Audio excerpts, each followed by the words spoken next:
Hello everyone, आप देख रहे हैं सहारा स्टडी में आपका स्वागत है।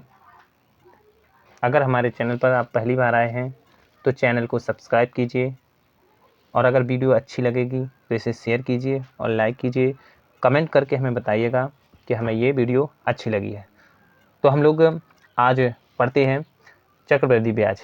हम लोगों ने इससे पहले 3 क्लासें साधारण ब्याज की पढ़ ली हैं। अब मैं आपको चक्रवृद्धि ब्याज पढ़ाऊँगा।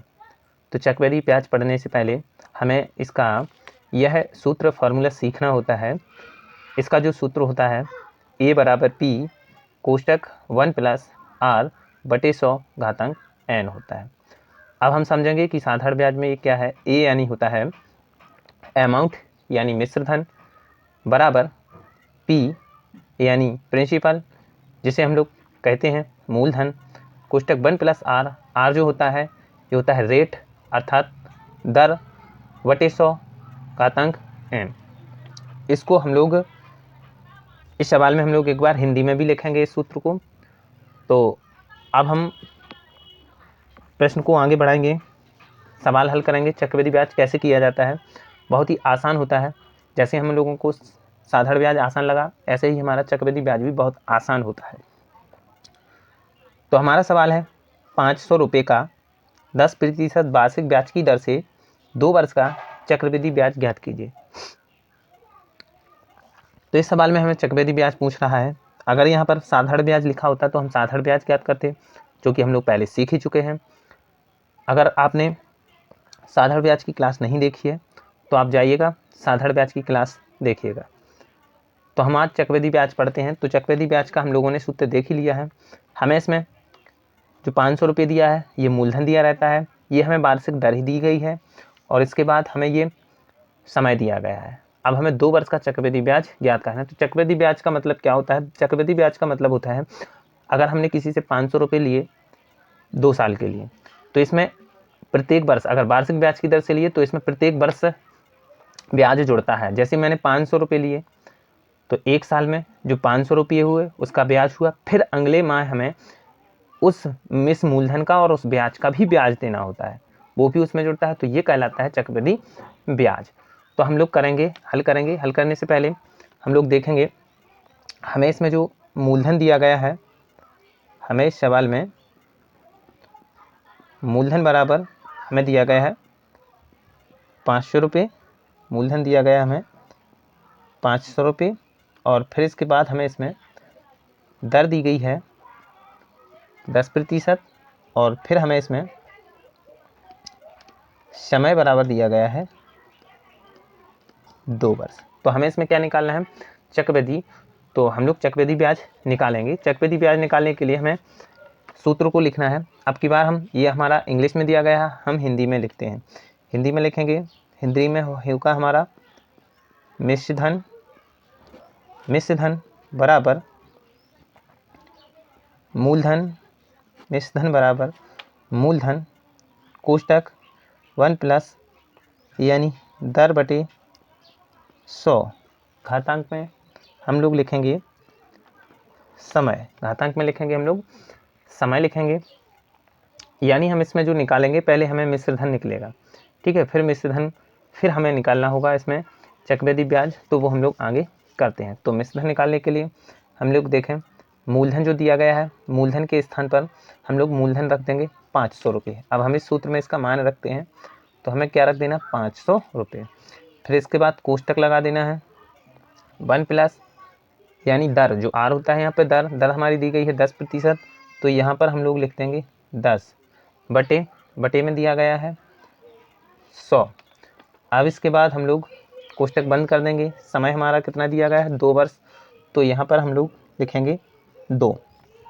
अब हमने इसे इस प्रकार से लिख लिया है। अब आगे हमें क्या करना है? हम आगे हल करने से पहले इसे देखते हैं। जो यहाँ पर एक ये मिश्र धन बन रही है इसको हम देखेंगे। हमें क्या करना होता है कि कभी कभी कुछ सवाल ऐसे होते हैं जिनमें यहाँ पर विभाजित हो जाता है। जैसे यहाँ पर हम देखेंगे, यहाँ पर बिंदी से बिंदी एक जीरो से एक जीरो कट रहा है, ठीक है, यानी 10 से, ठीक है, जो ये 100 है जो कितनी बार कट गए? 10 बार। 10 एकम 10, ठीक है, और 10 दसानम 100। अगर यहाँ पर 20 होते हैं तो 20 एकम 20, ठीक है ना, 20 होते हैं तो 20 एकम 20 और 20 पंचे 100 5 बार में कट जाती है, यानी इससे हम विभाजित कर लेते हैं।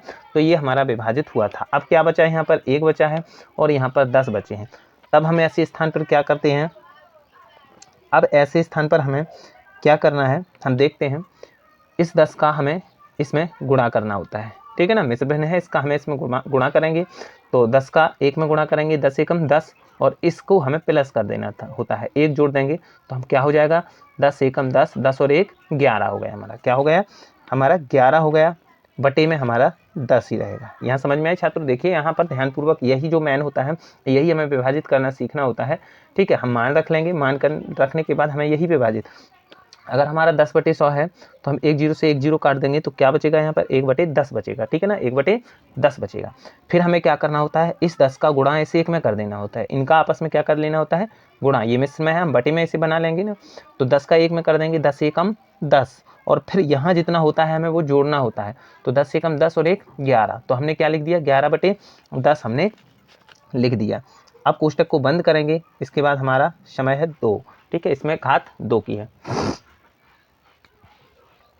अब हम लोग नेक्स्ट देखेंगे आगे, ठीक है। यहाँ पर समझ में आया छात्रों, मेन चीज़ यहीं पर है, ठीक है दोस्तों, यहाँ पर हमें मेन समझना होता है। अगर हमारे यहाँ पे 20 होते, कितने होते यहाँ पर हमारे 20 होते, तो क्या होता, 20 होते तो 1 0 से 1 0 कट जाता, यहाँ पर कितना होता हमारा 2, और यहाँ होते 10, तो फिर यहाँ हम 2 से, ठीक है ना, ये हमारे 2 होते, ये 10 होते, तो यहाँ पर हम 10 का गुणा कर दे, 10 एकम 10, यहाँ पर हमारे 2 जुड़ जाते, तो यहाँ पर कितने हो जाते, 12, 12/10 आ जाते, ठीक है ना।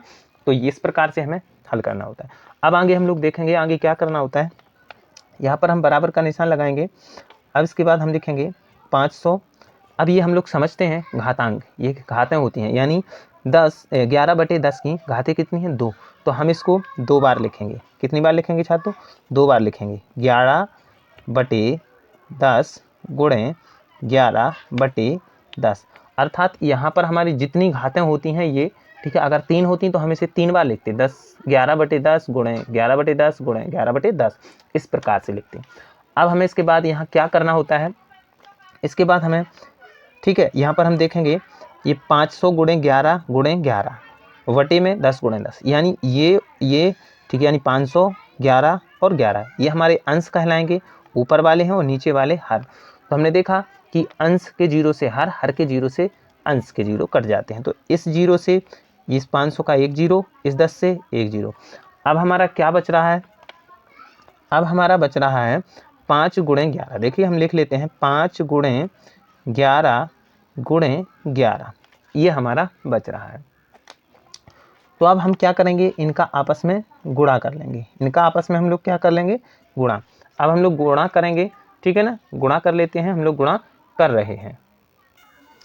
जब गुणा करेंगे हम लोग तो 11 11 होता है कितना, 121, 121 में अब हम 5 का गुणा करेंगे, 121 के पीछे क्या होगा 1, तो 5 एकम क्या हो जाएगा 5। अब 121 देखना, 121 अब 2 है ना, तो 5 का हम 2 में गुणा कर लेंगे, ठीक है, यानी अर्थात हम लोग यहाँ देख रहे हैं, हम लोग 121 में गुणा 5 का कर रहे हैं, तो 5 एकम 5 लिख लिया, 5 दूनी 10 का 0 लिखेंगे, हासिल कितना आ जाएगा 1 आ जाएगा, 5 एकम 5 और 1 6, अर्थात 605 रुपया। तो हमारा कितना हो गया यहाँ पर 605 रुपया, ये हमारा क्या आया, मिश्र धन आया। क्या आया, ये हमारा मिश्र धन। लेकिन हमें निकालना क्या था, हमें निकालना था साधारण ब्याज, ठीक है ना, चक्रवृद्धि ब्याज, माफ करिएगा, चक्रवृद्धि ब्याज हमें निकालना था। तो देखिए अब हम लोग क्या करते हैं, हमारा इसमें जो निकला ये मिश्र धन जानते हैं आप लोग, ब्याज और मूलधन दोनों, यानी हमारा जो ये 500 रुपये था, ये जो हमारा मूलधन 500 रुपये था, ये और ब्याज दोनों इसमें जुड़ करके आया है। अब हमें क्या करना है, हमें करना होता है ब्याज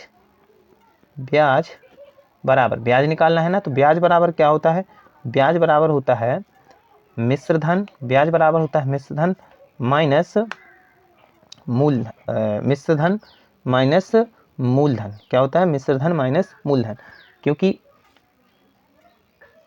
हमारा जो मिश्र धन होता है, मिश्र धन में दोनों जुड़े होते हैं, ब्याज भी जुड़ा होता है मूलधन। अगर हम मूलधन घटा लेंगे मिश्र धन में से तो क्या बचेगा, हमारा ब्याज बचेगा। समझ रहे ना यहाँ, यानी जो मिश्र धन है ये हमारा मिश्र धन आया है, इसमें मूलधन जुड़ा हुआ है और इसमें ब्याज, हमें ब्याज निकालना है। ब्याज निकालना है जब हम मिश्र धन में से क्या घटा देंगे, मूलधन, क्योंकि मिश्र धन में तो दोनों जुड़ा है, ब्याज भी जुड़ा है और मूलधन, तो इसमें से हम मूलधन घटा ले रहे हैं, तो क्या बचेगा, ब्याज। तो मिश्र धन है हमारा, जो मिश्र धन कितना है हमारा 605 निकला, ठीक है, कितना निकला 605। अब 605 में से हम क्या घटा देंगे, 500 को हम घटा देंगे, 500 को हम घटा देंगे, तो हमारा बराबर जो बचा है, कितना बचा, वो हमारा 105 बचेगा। कितना बचेगा, 105। तो हमारा जो चक्रवृद्धि ब्याज होगा, ये हमारा, ये क्या होगा हमारा, ये हमारा चक्रवृद्धि, ये हमारा चक्रवृद्धि ब्याज होगा। क्या होगा हमारा, ये चक्रवृद्धि ब्याज होगा। तो कितना आसान था चक्रवृद्धि ब्याज निकालना, बहुत ही आसान तरीके से हम लोगों ने चक्रवृद्धि ब्याज निकालना सीखा है। अगर आपको, ठीक है, अच्छी लगी हो ये वीडियो, साधारण ब्याज निकालना आसान लगा हो, तो आप हमें कमेंट में ज़रूर बताइएगा कि आपको ये किस प्रकार से ये सवाल हमारा लगा हुआ है, ठीक है ना। ये कमेंट में ज़रूर बताना है आपको कि ये कैसा आपको लगा, ये आसान लगा या कठिन। तो अभी तक हमारे चैनल को आपने सब्सक्राइब नहीं किया है तो सब्सक्राइब कीजिए। आप सभी के सपोर्ट के कारण मैं ये वीडियो बना रहा हूँ, आपको ऐसे ही वीडियो प्रोवाइड कराता रहूँगा।